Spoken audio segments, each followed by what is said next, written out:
Chers frères et sœurs, bonsoir. Chers amis, bonsoir. Et chers internautes, bonsoir. Et bon sabbat à tous. Amen. C'est une joie, n'est-ce pas, d'entrer dans le sabbat. Après une semaine de labeur, savoir que Dieu a mis à part un jour de repos physique, mais aussi spirituel, pour nous remplir, pour descendre vers nous, pour nous remplir de sa grâce et de la bénédiction du sabbat. Recevez la bénédiction du sabbat en Jésus-Christ. Amen. J'espère que la journée aussi a été bonne. Nous avons eu juste un petit moment de pause hier soir. Et ce soir, nous allons encore parler de la grâce de Dieu, revêtu de grâce. Le thème, nous allons revenir sur la dernière prédication. Il parlait de quel manteau? Le manteau de Bartimée. Tout à fait. Et j'espère que vous ne verrez plus le manteau de Bartimée comme un simple manteau. Que l'Éternel puisse nous aider à comprendre qu'à travers ce manteau, nous puissions nous retrouver. Les manteaux qu'on nous a mis sur le dos, soit dans notre travail, chez nous, notre mari, nos parents, nos voisins, qui que ce soit. Et parfois même nous-mêmes, nous avons mis des manteaux sur nous, des manteaux de colère, des manteaux d'orgueil, d'égoïsme. Et nous nous plaisons dedans. Nous avons compris, et Bartimée l'a compris, il ne mendiait pas seulement, mais il avait besoin de réhabilitation. Et lorsqu'il a entendu la voix de Jésus, il a reconnu en lui le Messie. Et il a crié à lui. Et vous avez vu ce cri? Jésus s'est arrêté. De la même manière, ce soir, si nous avons compris l'état où nous sommes et nous crions à Dieu, Dieu répondra comme Bartimée. Parce que son plus cher désir est justement de répondre aux cris de ses enfants. Parce qu'il a payé un prix. Le salut est gratuit, mais il n'est pas bon marché. Il n'est pas bon marché, le salut.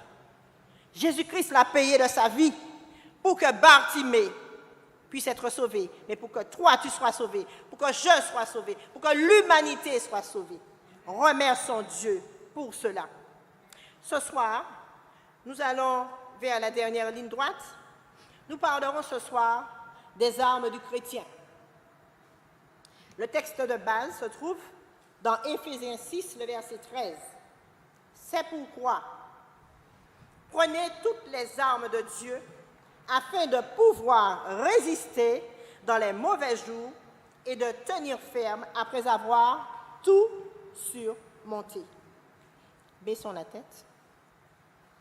Ô notre Père et notre Dieu, nous te glorifions et nous te magnifions d'avoir ramené nos pas ici. Nous te remercions pour ta parole qui est élevée et pour tous ceux qui l'entendent à travers les airs. En cet instant, Père, nous réclamons la présence de ton Esprit Saint dans nos cœurs. Enlève tout voile, enlève toute incompréhension et que la sagesse de ton Esprit Saint puisse demeurer dans nos cœurs, ouvrir nos cœurs à l'influence de ta parole. Béni soit ton nom, en ce soir et à jamais. Amen. Tôt ou tard, le chrétien découvre que sa vie est un champ de bataille et non un terrain de jeu. Qu'il doit affronter un ennemi beaucoup plus fort que lui, à part le Seigneur, bien sûr. Dans le texte de base, nous avons parlé d'armes de Dieu et aussi de champs de bataille. Il est raisonnable que l'apôtre Paul utilise un langage militaire pour illustrer le conflit du croyant avec Satan. Et pourquoi? L'apôtre Paul était enchaîné à un soldat romain 24 heures sur 24. Et 24 heures sur 24, il avait cette image devant lui. Et il s'est inspiré de cette image pour présenter les armes du chrétien. Nous n'ignorons pas que nous sommes dans un conflit cosmique entre le bien et le mal, entre la lumière et les ténèbres, entre Dieu et Satan. Nous devons affronter 3 ennemis. C'est là la réalité du croyant. Le monde, la société ou le système qui est opposé à Dieu. La chair, notre propre nature pécheresse héritée d'Adam.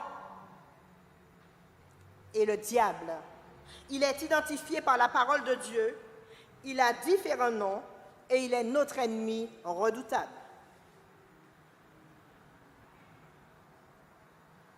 Excusez-moi.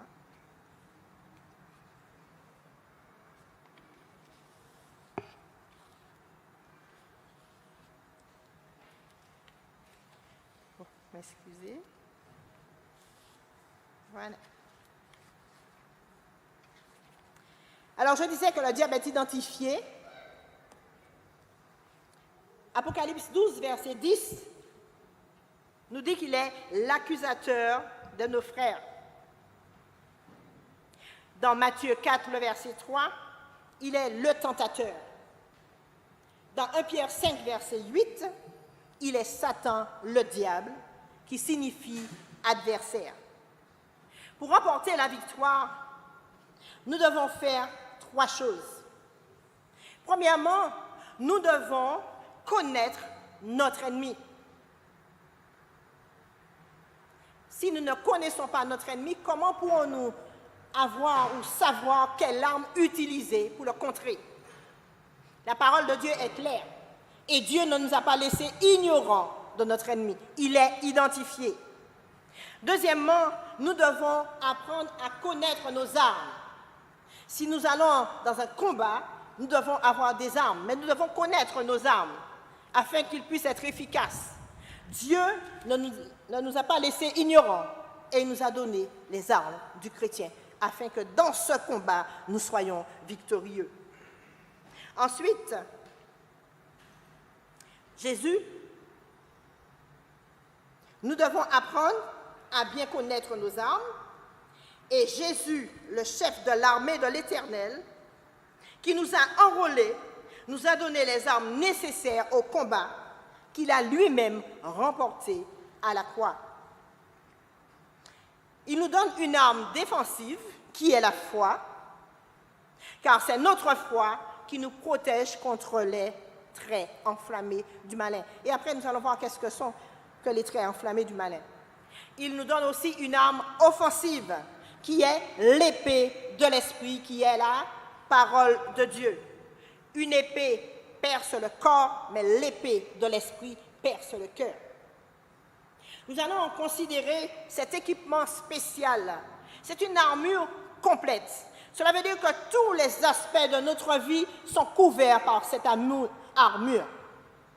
La première arme se trouve dans le verset 14 d'Éphésiens 6.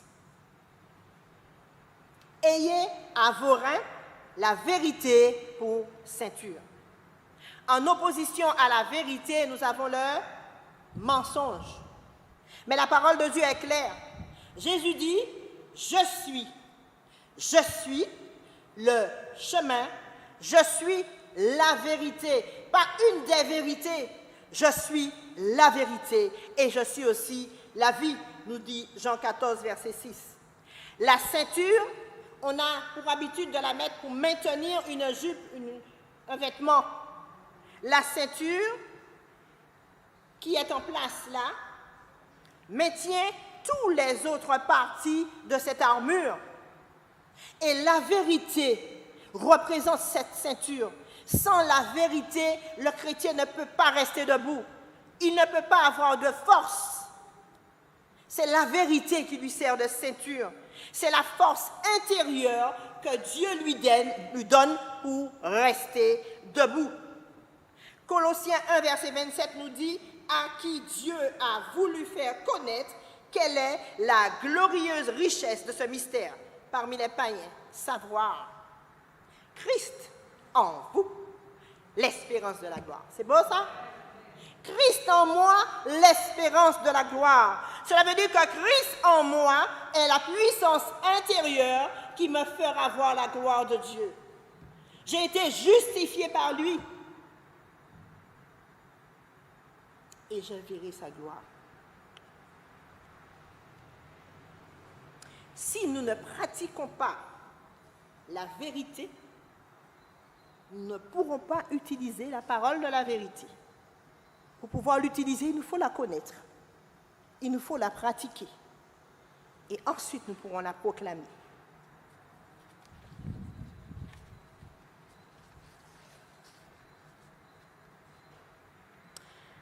Ésaïe 11, verset 5 nous dit « La justice sera la ceinture de tes flancs et la fidélité la ceinture de tes reins. » La vérité, c'est la connaissance du vrai Dieu qui nous permet de nous connaître nous-mêmes. Elle représente l'âme régénérée par Jésus-Christ. Deuxièmement, revêtez la cuirasse de la justice. Jésus est la justice. Il n'a pas de la justice. Il n'a pas un peu de justice.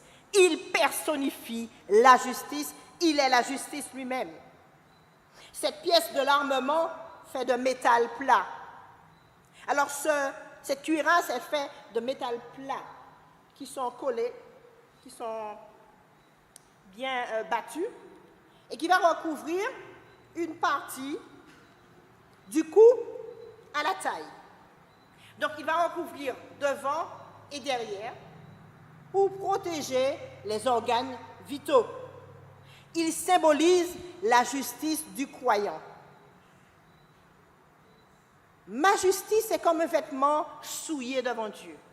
Cela veut dire que quel que soit ce que je vais faire, les bonnes œuvres, quel que soit tout ce que je ferai de bien, devant Dieu, c'est un manteau souillé. Parce que je suis un pécheur. Et tout ce que je fais est souillé. Seulement, lorsque Christ me couvre de sa justice, c'est autre chose. Je suis purifié et je suis poussé par cette justice à être transformé et à être utilisé. 2 Corinthiens 5, verset 21, « Celui qui n'a point connu le péché, il l'a fait devenir péché pour nous, afin que nous devenions en lui justice de Dieu. » Cela veut dire que c'est Jésus qui me couvre de sa justice et qui me rend juste. Votre vie peut soit vous fortifier contre les attaques de Satan ou soit faciliter votre défaite. Ça dépend du regard que nous portons. Lorsque Satan accuse le chrétien, c'est la justice de Dieu qui l'assure son salut. Le verset 15. « Mettez pour chaussure à vos pieds le zèle que donne l'évangile de paix. » Le soldat romain portait des sandales cloutées qui assuraient une meilleure adhérence au sol. Nous avons l'exemple des footballeurs qui ont des crampons pour pouvoir mieux adhérer au sol.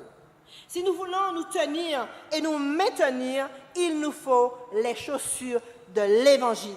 Mais qu'est-ce que l'Évangile? L'Évangile, c'est la bonne nouvelle du salut. Quelle est cette bonne nouvelle? Cette bonne nouvelle, c'est que Jésus est mort. Il est mort pour moi et à ma place. Parce que j'étais un pécheur perdu. J'étais à la disposition de l'ennemi. Mais Jésus-Christ a traversé le ciel. Il est descendu. Et ça, nous devons l'assimiler. Le sacrifice que Christ a fait pour que moi, aujourd'hui, je puisse être un enfant de Dieu. C'est cette bonne nouvelle du salut que je dois proclamer.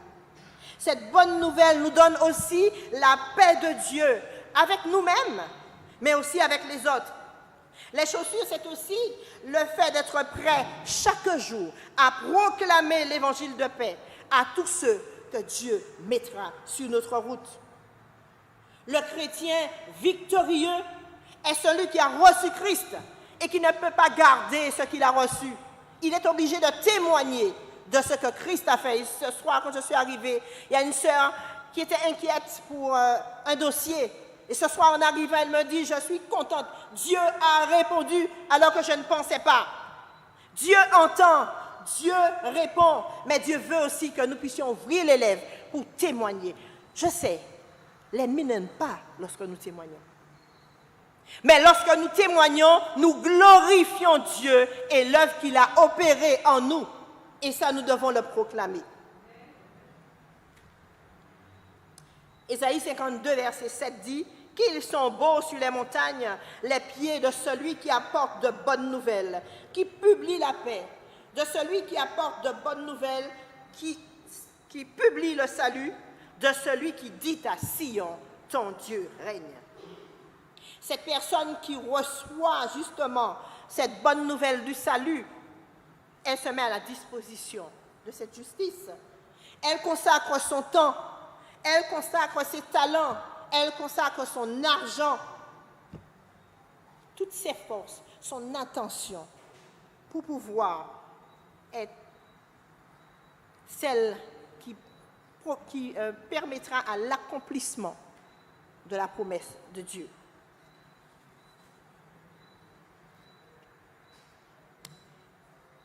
Le verset 16, « Prenez par-dessus tout le bouclier de la foi, avec lequel vous pourrez éteindre tous les traits enflammés du malin. » Le bouclier était grand de 1,30 m sur 60 cm. Il était fait de bois dur, recouvert de cuir tanné et de cuir durci. En le tenant devant lui, le soldat était protégé contre les flèches et contre les lances. Les boucliers s'emboîtaient. Il y avait une particularité. Lorsque les soldats se rapprochaient, les boucliers s'emboîtaient.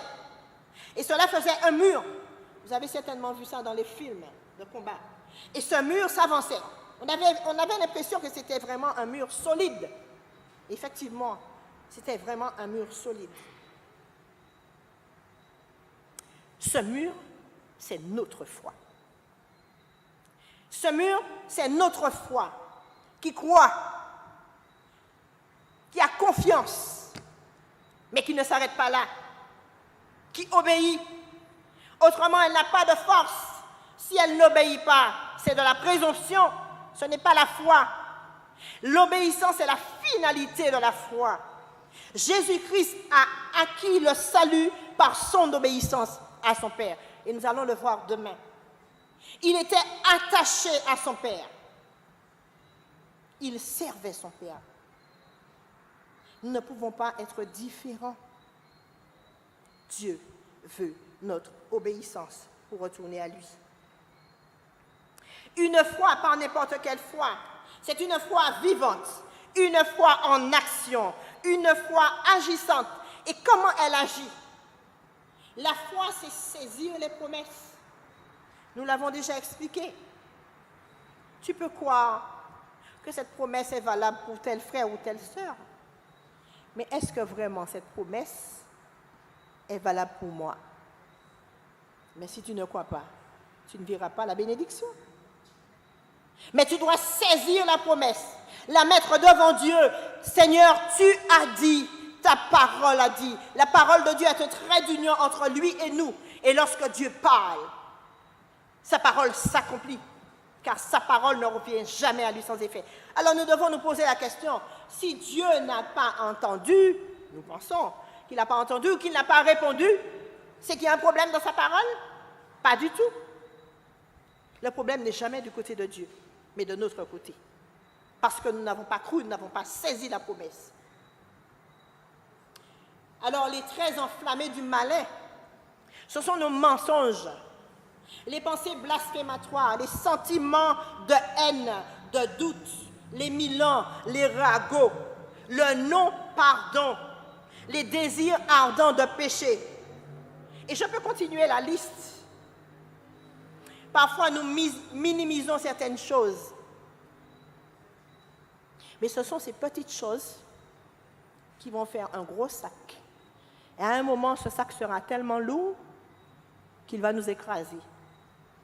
Donc, nous devons présenter à Dieu chaque petite faiblesse. Parce qu'il ne faut pas qu'il y ait de faiblesse. Et je suis conscient de cela. Parce que chaque jour, Dieu me permet de voir mes faiblesses. Et je crie à Dieu. Je lui dis tout le temps, je n'aime pas cette chair que tu m'as donnée, cette chair adamique. Je veux avoir ta chair de Jésus-Christ.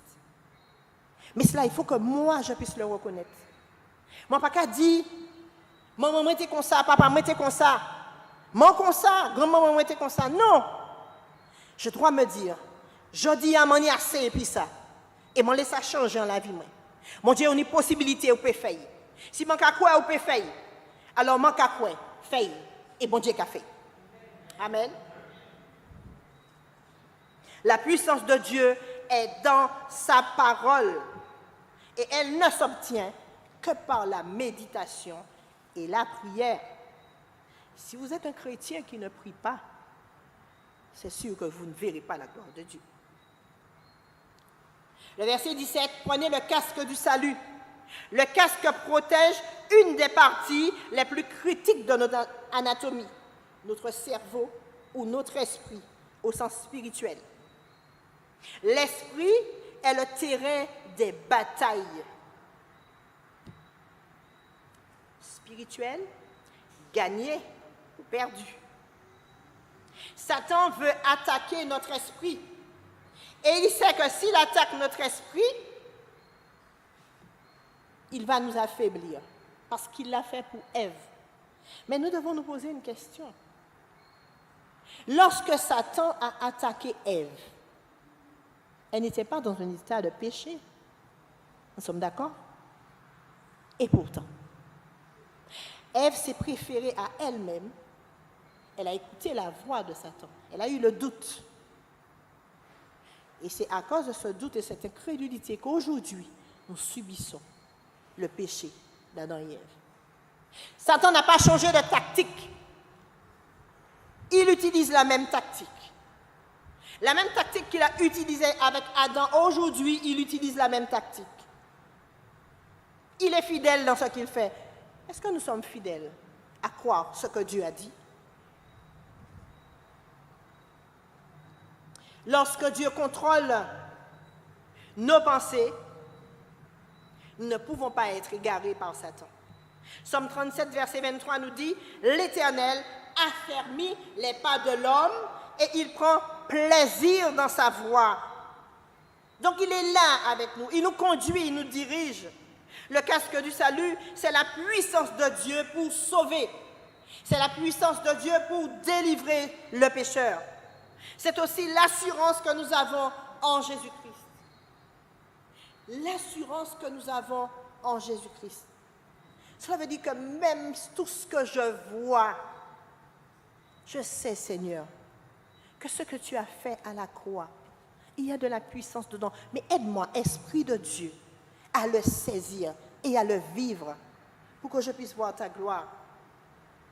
En temps de guerre, si un soldat nourrit le sentiment de la défaite, alors la victoire sera impossible. Parce que ce soldat aura tendance à battre en retraite et à capituler. Vous savez, c'est exactement ce que Satan veut nous faire croire. Mais non, il y a un moment où on a goûté pour ça. On a un mauvais caractère, on a une mauvaise habitude. L'engoût pas bon.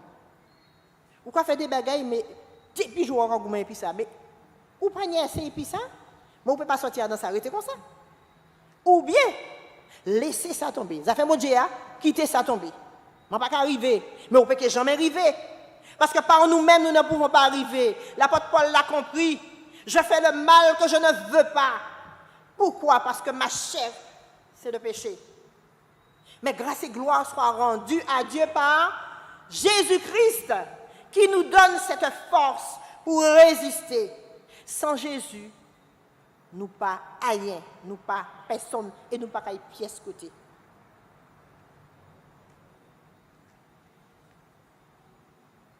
nous devons nous abandonner, ne plus nous battre. Parce que le plus grand combat qui a été livré pour l'homme, c'est un combat contre lui-même. Vous savez cela? Je me bats contre moi, mon égoïsme, mon arrogance, ma propre suffisance. Et je suis tellement suffisant que je méprise l'autre. Mais j'oublie que l'autre, c'est un enfant du Père que j'adore. C'est un enfant de Dieu. Et lorsque nous offensons un enfant de Dieu, nous offensons Dieu lui-même.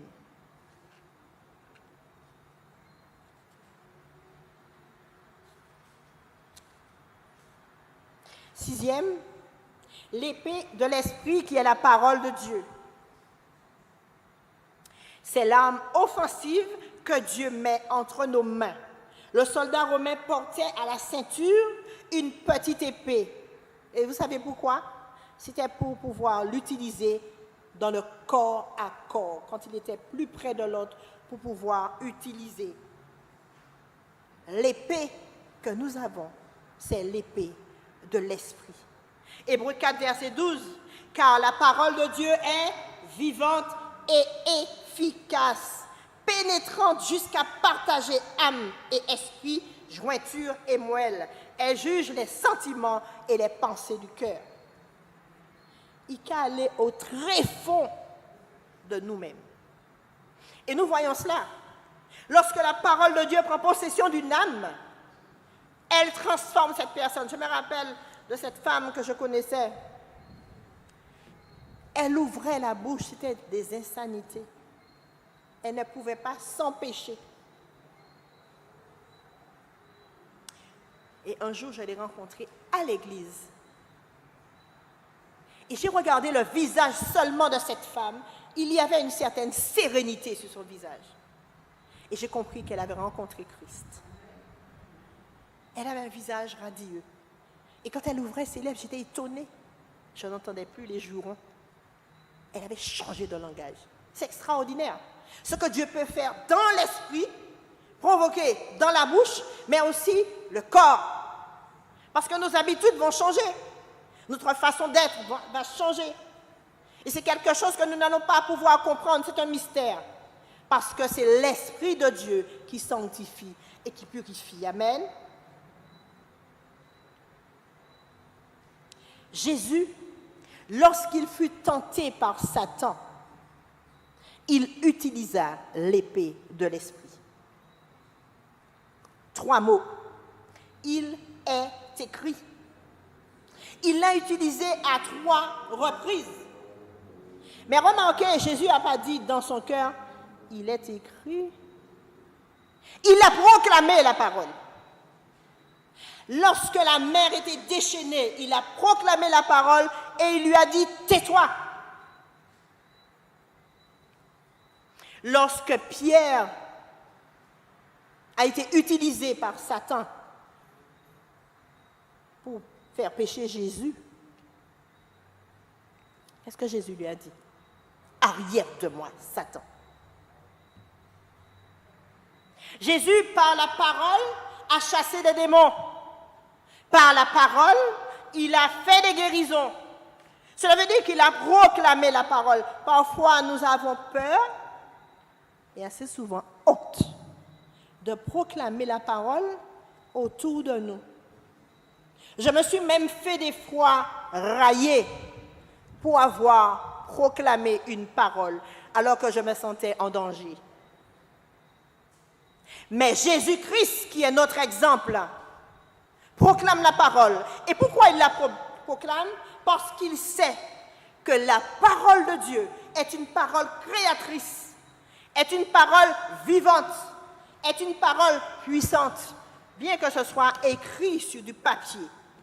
Mais lorsqu'elle est prononcée avec foi, cette parole est une parole agissante, puissante, qui transforme les cœurs et qui transforme les vies. Lorsque nous croyons, lorsque nous avons confiance, nous recevons toutes ces armes de Dieu dans nos vies. Mais c'est une affaire quotidienne. Chaque jour, nous devons rester connectés à la source de la toute-puissance. Et Dieu nous donne son esprit constamment. Donc, ce que nous avons à faire, et cela c'est important, rester connecté à l'esprit. Ça veut dire que tous les matins, je dois demander à Dieu la dose de son Saint-Esprit pour pouvoir passer cette journée. J'ai besoin de l'esprit pour être dirigé. J'ai besoin de l'esprit pour être éclairé, pour avoir le discernement entre le bien et le mal et refuser le mal sous toutes ses formes.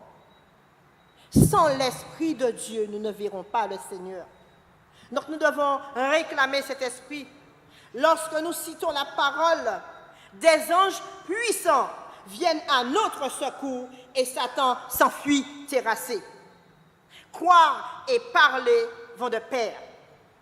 Marc 11, verset 23 nous dit, et c'est Jésus qui parle, « Je vous le dis en vérité, si quelqu'un dit à cette montagne, ôte-toi de là, et jette-toi dans la mer, et s'il ne doute point en son cœur, mais croit que ce qu'il dit arrive, il le verra s'accomplir. » Et j'ai fait cette expérience une fois, plusieurs fois, mais cette fois-là, c'était vraiment extraordinaire. Ces derniers temps, c'était la sécheresse. Et j'avais fait des plantations de concombres, de tomates, etc. Et c'est un réel plaisir pour moi de mettre les mains dans la terre pour voir les choses que Dieu fait pousser. C'est un réel plaisir pour moi. Et je suis en train de constater que mes plantations vont certainement mourir parce qu'il n'y a pas d'eau. Alors j'étais là en train de réfléchir. Mon mari, quand il me voit comme ça, il me dit, mais Myriam, non, bon Dieu qui fait ça qu'il faut. Mais je ne bois pas de puits. J'ai été dans la chambre, je me suis mise à prier.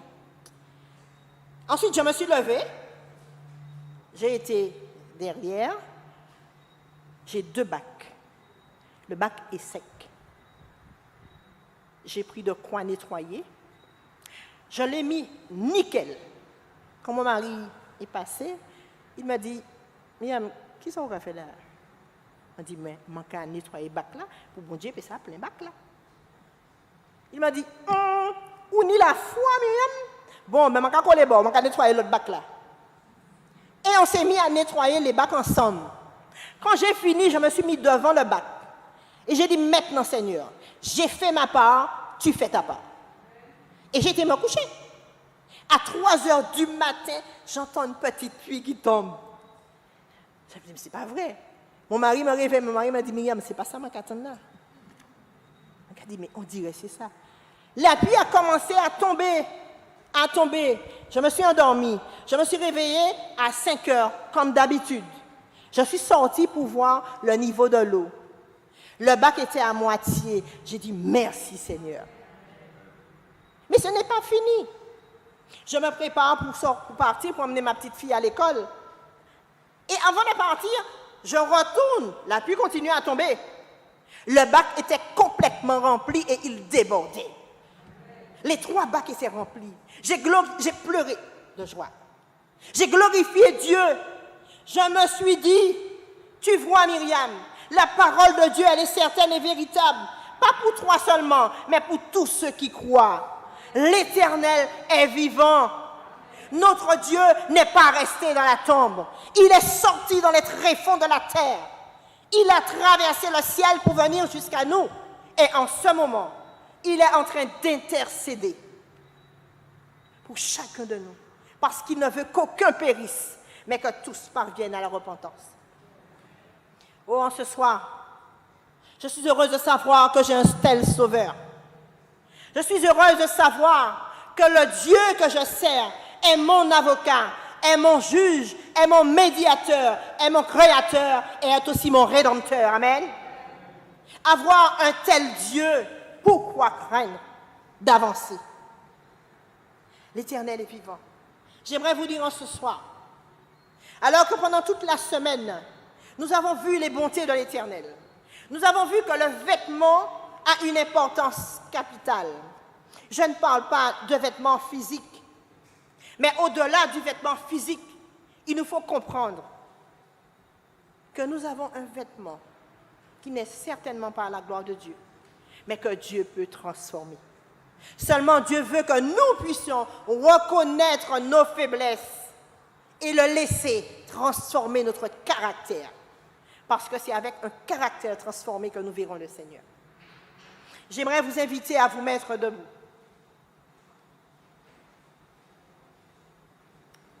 Alors que nous allons chanter « Tel que je suis », pensons à élever nos pensées vers Dieu.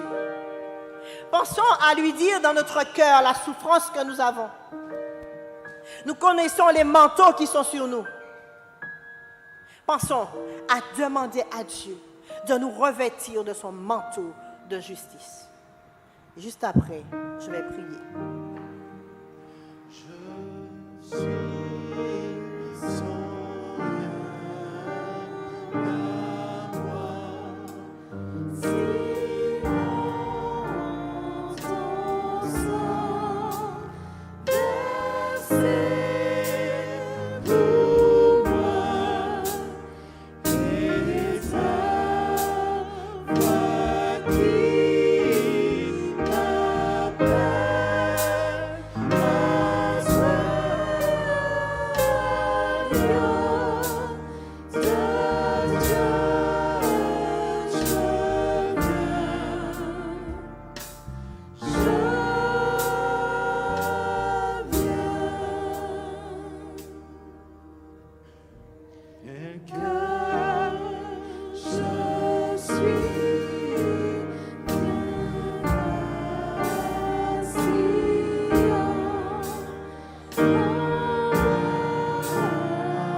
Délivre-moi de moi-même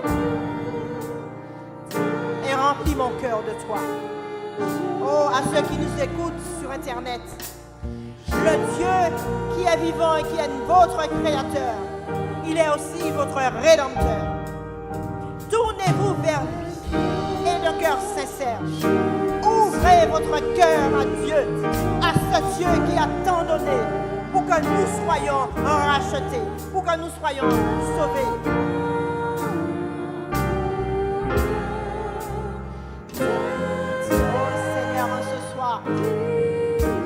Alors que tu as manifesté ta bénédiction tout au long de cette semaine, je t'implore en ce soir, aie pitié de nous, Seigneur. Sauve-nous, nous t'en prions. Délivre-nous du mal et remplis-nous de ta paix. Remplis-nous de ta justice et sauve-nous, nous t'en prions. Bénis ton Église ici et à travers le monde. Fais de nous l'objet de ta louange. Et que ton nom seul soit glorifié, magnifié, exalté dès maintenant et pour l'éternité. Louange à toi, Seigneur.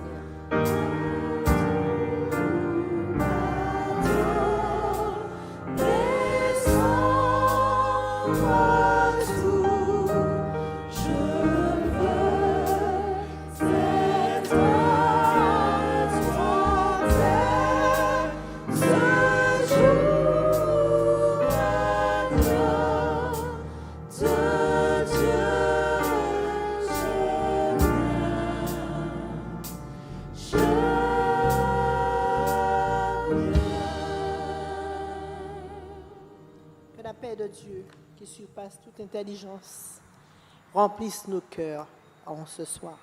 Allons en paix. Amen.